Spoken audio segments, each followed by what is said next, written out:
Alô, você ligado no Rio Mafra Mix, mais um Dois Dedos de Prosa. E hoje eu recebo a psicóloga Gisele Fux para a gente falar do Dia Mundial da Saúde Mental Materna. Saúde mental com foco na maternidade. Doutora, seja bem-vinda. E para começar, o que se celebra nesse dia e que dia que é esse Dia Mundial da Saúde Mental Materna? Então, olá quem está acompanhando aí o Rio Mafra Mix. O mês de maio, então, é colocado como o mês, né, dessa discussão da reflexão à saúde mental materna. E aí sempre é determinada a primeira quarta-feira do mês, que esse ano será dia 7, que no mundo inteiro, principalmente o pessoal da saúde mental, nós psicólogos perinatais, trazemos aí a discussão, a reflexão, a conscientização da questão da saúde mental, das gestantes, das puérperas, das parturientes, né? Então, dessa mulher que está ali, né, gestando até o pós-parto dela, como é que ela tem sentido, assim, como é que ela tem vivenciado esses momentos. Então, é para a gente poder conversar e trazer à tona aí essa reflexão, né, sobre a saúde delas. A gente sempre vê que a maternidade, a gestação é uma alegria, né? Aparentemente é uma alegria. E nem sempre é dessa forma, a forma que a gente acaba vendo nas redes sociais. Não, e esse é um grande estigma que faz com que justamente a gente queira refletir sobre, né? Porque além da sociedade colocar para essa gestante que ela tem que viver muito bem a maternidade, a gestação, ela também se cobra, né? E infelizmente todas as mudanças que ela vai vivenciando com a gestação, mudanças corporais, mudanças sociais, hormônios, adaptação, tudo isso que é colocado pode fazer com que ela adoeça, né? Desenvolva aí alguns adoecimentos mentais. Como, por exemplo, a gente já tem dados e estatísticas que nos colocam que 35% das gestantes desenvolvem sintomas de ansiedade grave, 65% sintomas de estresse e 25% sintomas de depressão. Então é um número considerável. Então a gente vai ver que a maioria delas não está plena e feliz. Infelizmente ela está adoecendo, mas talvez ainda quieta, ainda não sabendo pedir ajuda, ainda pouco reconhecida. Por isso que a gente está aqui, né? A vida, né, quando uma mulher se torna gestante, a vida, à medida que os 9 meses vão passando, a rotina da vida dela vai mudando, ela vai tendo que abrir mão de algumas atividades físicas, do próprio trabalho. E essa mudança de rotina também afeta o lado psicológico? Afeta muito, né? Desde essas restrições, né? Às vezes algumas restrições de atividades que ela vai tendo, né? Até de questões básicas, conforme vai evoluindo a gestação, de conseguir colocar um calçado, de conseguir fazer uma atividade doméstica, ela pode ter dificuldades, né? No trabalho, né? Já começa a pensar em alguém que vai substituir ela, como é que vai ser quando ela voltar, como é que vai ser essa adaptação. Preparação da casa, né? Como é que ela vai se organizar na casa para tudo isso. A questão do corpo, né? Ela também vê o corpo dela mudando. E a questão corporal hoje também é algo que está em alta na sociedade. Vamos cuidar do corpo, né? Precisamos estar bem com o corpo. E aí com a gestação, né? A mulher engorda, né? O corpo dela muda. E tudo isso vai poder impactar até para que ela, às vezes, acabe deprimindo, né, ou gerando estresse ou ansiedade. Muito também vem das lendas urbanas, do que eu escuto falar, alguém disse tal coisa, alguém falou tal coisa, com alguém foi de tal jeito, e isso acaba afetando o lado psicológico e trazendo essa ansiedade, né? Sim, sim, porque daí traz esse processo comparativo, né? Acaba se comparando, e às vezes até, hoje a gente vê muito pelas redes sociais, aquela mãe, aquela gestante que rápido depois do parto, o corpo já voltou, né, a tá bem, ao normal. E ela já se cobra, mas e eu, né? Vou levar quanto tempo? Mas é uma história diferente, é uma pessoa diferente, vai ter uma adaptação diferente para tudo isso, né? Mas a gente vê muito também essa questão, às vezes durante a gestação, no começo ali, com o bebê, esses relatos, né? Faz assim, que comigo eu fiz assim e deu certo, faz assim. Mas aí gera angústia, porque a pessoa fez assim, porque na história de vida dela, no contexto dela, aquilo deu certo. Mas na minha história, Eu que trabalho, às vezes eu tenho um outro filho, eu tenho o companheiro ou não tenho companheiro. A minha história, às vezes não dá para replicar só o que a outra pessoa fez. O que deu certo para ela, talvez não vai dar certo para mim. Mas daí vem uma pessoa, duas, três, quatro, né? Vem a mãe, a sogra, a vizinha, a madrinha, todo mundo falando várias coisas e ela fica confusa, né? Fica muito mais ansiosa, querendo fazer tudo e não consegue fazer muita coisa. A gente está falando, por enquanto, da situação da gestação. Antes da gente entrar no pós-parto, quando que uma gestante ela precisa procurar o profissional que deixou apenas de ser aquela ansiedade de ser mãe para ser algo mais grave e que precise buscar o tratamento? A gente sempre vai avaliar o quanto isso começa a impactar na vida dela, né? Impactar na rotina da vida dela.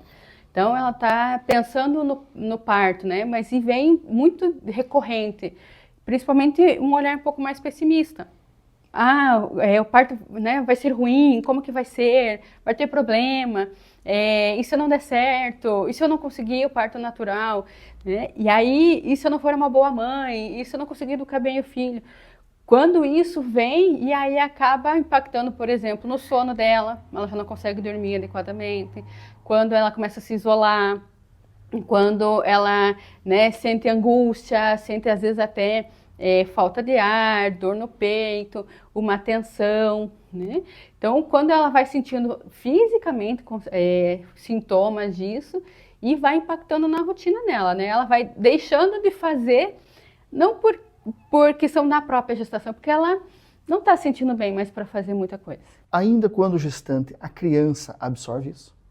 Sim, com esses dados elevados, assim, né? Seja de ansiedade, de estresse, de depressão, a gente já sabe, né, que pode impactar. Então, por exemplo, num atraso no desenvolvimento fetal, então essa criança ela pode desenvolver menos, pode ocorrer aí complicações no parto, um parto prematuro, então a criança, né, não completou lá até o 9º mês, vamos assim dizer, né, então vai para um parto prematuro, até complicações por elevado estresse dessa mãe, vai trazer dificuldades na vinculação, então dessa mãe vincular, às vezes até de amamentar esse bebê, de depois poder, né, estimular, brincar, conversar.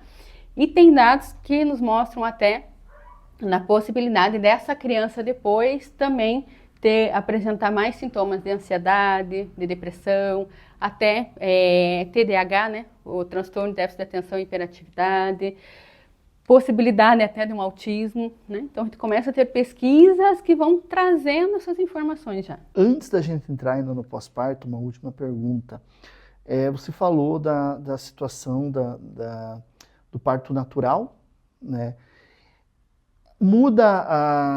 Traz uma questão psicológica muito grande, aquela mãe que está esperando o parto natural e acaba tendo que ir para cesariana? Em muitos casos, sim, né? Por isso que a gente trabalha com a mãe, que é importante, né? E se fala muito de estimular o parto natural, né? A questão da humanização nos partos, incentiva ao parto natural, mas que a gente tenha flexibilidade, porque cada caso é um caso, né? Então, por mais que faça todo um pré-natal, faça um acompanhamento, ela esteja bem, o bebê esteja bem, mas às vezes no momento pode ser que, né, o médico opte por uma cesariana, que seria a melhor opção.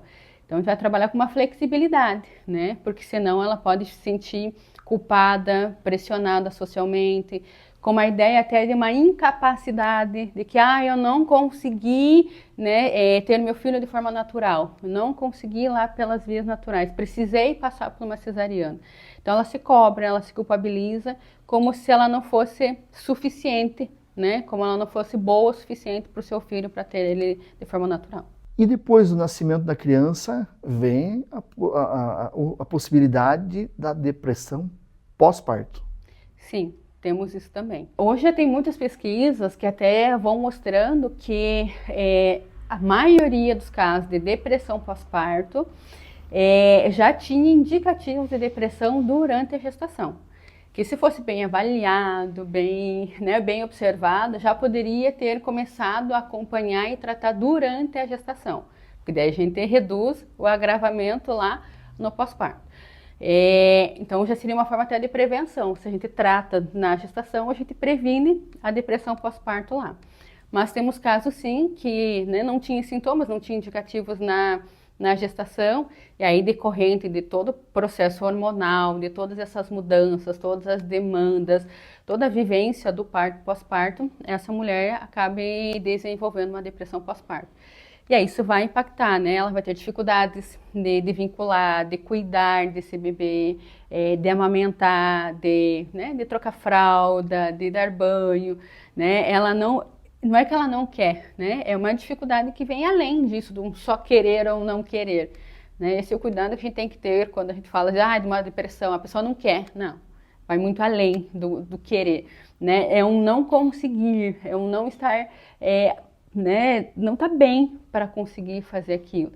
E aí ela vai precisar de um suporte, né? De uma rede de apoio, de alguém que ajude ela, e o tratamento vai ser imprescindível, né? O tratamento psicológico, às vezes até psiquiátrico, com auxílio de medicação, para que ela vá se equilibrando e aí vincule-se melhor com o seu bebê. E essas dificuldades, né, que você relatou, isso daí de maneira direta afeta a criança sente isso. Sim, né? Porque aí ela vai estar, de certa forma, um pouco mais distante dessa mãe, né? E de novo, geralmente, né, a pessoa que mais está com o bebê, mais estimula, é a mãe, né? Aquela pessoa que vai conversar com a criança, aquela pessoa que vai pegar, né? Vai pegar, que vai amamentar, que vai acalentar, acaba sendo a mãe. E se a mãe não está bem, pode ser que a criança fique um pouco desassistida, né? Então, desenvolver até dificuldades no seu desenvolvimento se ela não for bem estimulada. Mas, se alguém, né, da rede de apoio dela assumir essa função, pelo menos durante esse período que ela não está bem, né, e desenvolver, né, e aí busquem outra forma de amamentar essa criança, mas estimule, mas atenda às necessidades dela, aí o impacto vai ser menor. E para essa mãe, qual que é o momento que ela pode sentir que ela precisa buscar essa ajuda? Talvez sozinha, às vezes não tem alguém que tem essa percepção de encaminhar ela para uma rede de apoio, e ela sozinha não tem essa percepção. A partir de qual momento ela deve buscar ajuda? O que ela se vê fazendo que é o start para buscar esse apoio? Isso tanto na gestação ou no pós-parto, né? Então, esses pensamentos mais pessimistas, de forma muito recorrente, né? Então, eu estou fazendo uma coisa e já vem o pensamento negativo, já vem o medo, né? O medo do parto, o medo de vivenciar a gestação, o medo de como ela será enquanto mãe, muita tensão, muita dor no corpo, né? Decorrente da própria tensão. Né, sintomas de ansiedade, uma respiração curta, aceleração cardíaca, né, às vezes até tremores aí, parece involuntários, mudança no padrão de sono, né? Claro, a gente não está falando assim só lá daquela gestante que já está lá no seu 8º mês, que ela vai ter dificuldade de acomodar a barriga para dormir, né? Vai atrapalhar um pouco no sono dela. Mas às vezes até antes, né? Ela tá tudo bem, né? Mas ela não dorme. O pensamento está muito acelerado.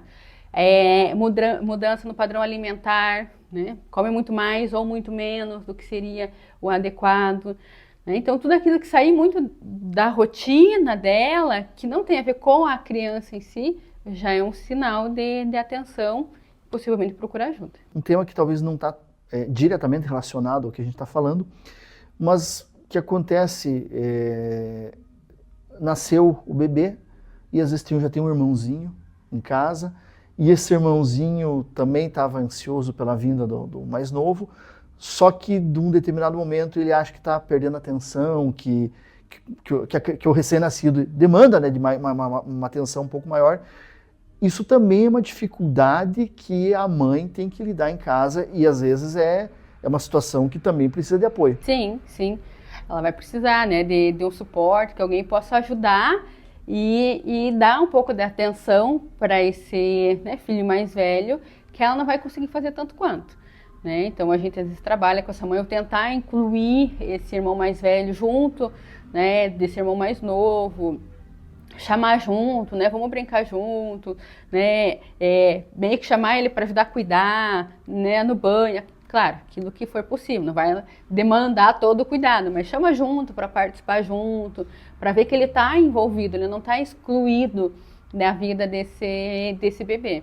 E aí, né, a família, seja o pai desses filhos, seja uma avó, seja uma madrinha, né, quem que pode vir junto para tentar auxiliar, às vezes leva esse filho mais velho para passear, para ir no parque, né, para fazer as tarefas da escola, para poder dar essa atenção que talvez a mãe ali, né, a parturiente, não vai já, né, puérpera, não vai conseguir atender o filho mais velho. Tá certo. Doutora, para quem está nos acompanhando, qual que é o recado que a senhora deixa para as mães, para as gestantes e para as mães de recém-nascidos e também para os familiares, né, que estão dando esse suporte nesse momento? Então é importante com que a gente olhe também para essas mulheres, né, porque acaba tendo um estigma aí, né, que quando nasce o neném, todas as atenções são voltadas para esse bebê. Sim, ele precisa de muito cuidado, ele precisa de mais atenção, né? É um ser dependente, mas a mãe também precisa, né? Então, que a gente não perca de vista ela, que ela também não se perca de vista, né? Que ela também queira estar bem para poder cuidar bem do seu filho. Sempre falo com as minhas pacientes assim, né? A gente precisa estar bem para cuidar bem, né? Eu não dou aquilo que eu não tenho. Se eu não tenho saúde, eu não tenho como cuidar da saúde do meu filho, né? Se eu não estiver bem, não terei como cuidar bem dele. Eu até uso aí a historinha do avião, né? Que máscaras de oxigênio cairão sobre a cabeça. Vista primeiro em você, depois nas crianças e nos idosos. Então a mãe precisa estar bem para isso. Ela precisa respirar. Ela precisa ter saúde para cuidar bem do seu filho. Então que as mães queiram estar bem para conseguir cuidar bem, né? E que elas se avaliem, né? Que elas estão sendo a melhor mãe possível. A gente tem muita cobrança em relação às mães, elas nas suas expectativas, que tem que ser melhor, que tem que fazer mais, que ainda não está sendo suficiente para suprir todas as demandas dos filhos. Mas cada um faz o que melhor consegue fazer, né? E é isso que os filhos precisam. Eles não precisam de uma mãe perfeita, uma mãe ideal. Eles precisam de uma mãe real, né? Que às vezes erra, que se adapta, que se ajusta, que aprende, que começa de novo. E isso também é importante até para a relação familiar, né? Que essa mãe também se aceite como ela aceite as suas dificuldades, que procure ajuda, que peça orientação, que vá atrás disso para que ela possa se sentir bem e aí, consequentemente, cuidar bem do seu filho e de toda a sua família. Tá certo, doutora, eu agradeço sua presença e a gente esclarecer um pouco mais, né? Levar um pouco mais de conhecimento para as famílias, principalmente para essas mães. E para quem está nos acompanhando, né, na descrição desse vídeo, está lá também as redes sociais da doutora, né, para quem quiser saber mais, entrar em contato sobre esse e outros temas, né, doutora? Isso, né? A gente sempre fala que a gente possa procurar também um especialista na área da psicologia que entenda um pouco mais sobre a área, né? Então, se você é tentante, gestante, puérpera, parturiente, né, que você procure alguém da área. Como a gente fala muito na medicina, por exemplo, né, se eu estou grávida, eu vou procurar um obstetra, né, se eu tenho uma criança, eu vou levar ele no pediatra. Então, que eu possa levar, que eu possa ir, né, se eu estou nessa fase da vida, eu posso ir no psicólogo perinatal, né, e da parentalidade, que é alguém que conhece mais a sua área, que tem experiência, que estuda e vai conseguir te ajudar mais focado para a sua necessidade. Então, procure um psicólogo especialista que conheça e possa te ajudar. Tá certo, doutora. Muito obrigado. Para você que também nos acompanhou até aqui, a gente fica por aqui nesse 2 Dedos de Prosa de hoje e a qualquer momento em nossas redes sociais, também em nosso site, outras notícias.